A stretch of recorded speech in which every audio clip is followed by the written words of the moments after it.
wassalatu wassalamu ala asrofil anbiya'i wal mursalin wa ala alihi wa sahbihi ajma'in, amma ba'du. Baik, di kesempatan yang berbahagia ini menyambut datangnya bulan Ramadan, Ustaz akan sedikit menceritakan tentang perjalanan atau kisah hidup Rasulullah Sallallahu Alaihi Wasallam, yang mana kisah hidup Rasulullah Sallallahu Alaihi Wasallam sangat penuh dengan hikmah dan pelajaran yang bisa kita ambil. Salah satunya kepemimpinan beliau, kebijaksanaan kepemimpinan beliau dalam perjanjian Hudaybiyah. Hudaybiyah ini adalah salah satu tempat yang ada di Mekah, yang agak jauh dari Mekah ya, sekitar entah berapa kilo. Itu adalah sebuah sumur yang dinamakan sumur Hudaybiyah.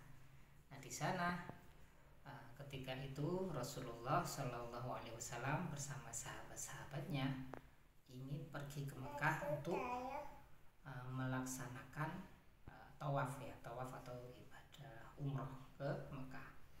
Kemudian Utsman, sahabat Nabi Utsman bin Affan, disuruh untuk memberitahukan ke orang Quraisy di Mekah bahwasanya beliau ingin masuk Mekah.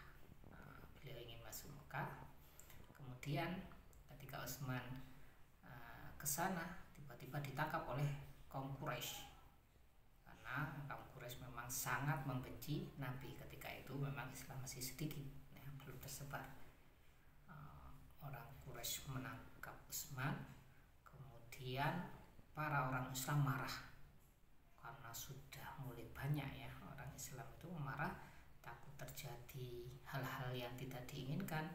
Akhirnya mereka mendatangi tempat yang dinamakan Hudaybiyah ini, yaitu dari pihak Islam Nabi Muhammad sendiri, dari pihak orang Quraisy yaitu yang bernama Suhail bin Amr ya, dengan membawa Utsman bin Affan. Kemudian mereka mengadakan perjanjian perdamaian biar tidak terjadi bentrok yang terkenal dengan perjanjian perdamaian, perjanjian Hudaybiyah ya, yang mana poin-poinnya ini sangat menguntungkan orang-orang kafir Quraisy, sangat menguntungkan, sehingga para sahabat banyak yang geram dengan poin-poin atas perjanjian Hudaybiyah ini. Tetapi Nabi Muhammad dengan bijaksananya tetap menerima, walaupun pihak Islam itu dirugikan, itu tetap menerima karena Nabi Muhammad tahu akan konsekuensinya nanti kedepannya seperti apa. Yang penting damai dulu itu. Jadi Nabi Muhammad memilih damai dulu daripada berperang, yang mana poin-poin yang sangat merugikan bagi umat Islam yaitu kalau ada orang Islam yang masuk ke kelompoknya Quraisy tidak boleh dikembalikan, tetapi kalau ada orang Quraisy yang masuk ke kelompoknya Islam harus dikembalikan. Nah, itu salah satunya ya yang sangat merugikan. Tapi ada hal-hal yang menguntungkan, yaitu terjadi perdamaian. Poinnya itu adalah perdamaian, sehingga Nabi Muhammad bisa berdakwah tanpa ada gangguan selama sekitar 10 tahun tidak ada peperangan. Itu isi perjanjian Hudaybiyah. Walaupun itu sangat merugikan dan para sahabat geram, tetapi yang namanya para sahabat itu tunduk dan patuh atas perintah pemimpinnya yaitu Rasulullah Shallallahu Alaihi Wasallam. Kemudian ketika Rasul kembali ke Madinah, memang rencana Allah mulai terlihat, yaitu banyak sekali orang-orang yang berdakwah secara diam-diam ke Mekah, berdakwah menjelaskan tentang agama Islam karena sudah tidak ada peperangan ya, menjelaskan tentang agama Islam.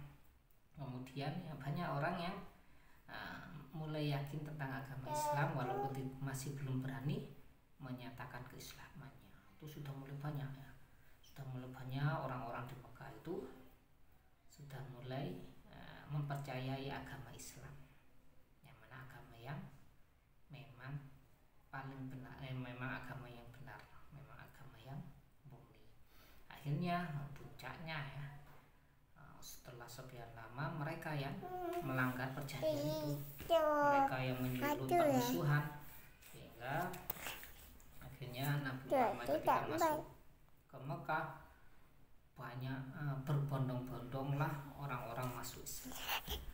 Nah, itu adalah hikmah dari kepemimpinan beliau yang mengalah dulu, melihat ada peluang kedamaian, ada kesempatan untuk berdakwah secara damai, beliau mengalah walaupun poin-poinnya itu sangat merugikan Islam, tetapi dengan kebijaksanaan kepemimpinan beliau mengalah dulu walaupun kelihatannya itu tidak menyenangkan, tetapi akhirnya akan menyenangkan. Baik para sahabat-sahabat di sekolah Avicenna, kita harus meniru apa yang dilakukan oleh Nabi Muhammad, yaitu kita sabar dulu sejenak ketika menghadapi segala sesuatu. Mungkin dengan kesabaran kita, dengan kita mengalah, nanti akan ada hasil yang lebih baik daripada yang kita harapkan. Nah, itu mudah-mudahan apa yang saya sampaikan menjadi hikmah tersendiri bagi kita, dan mudah-mudahan kita selalu dijadikan orang yang sabar. Amin ya rabbal alamin. Walafu minkum ihdinas siratal mustaqim.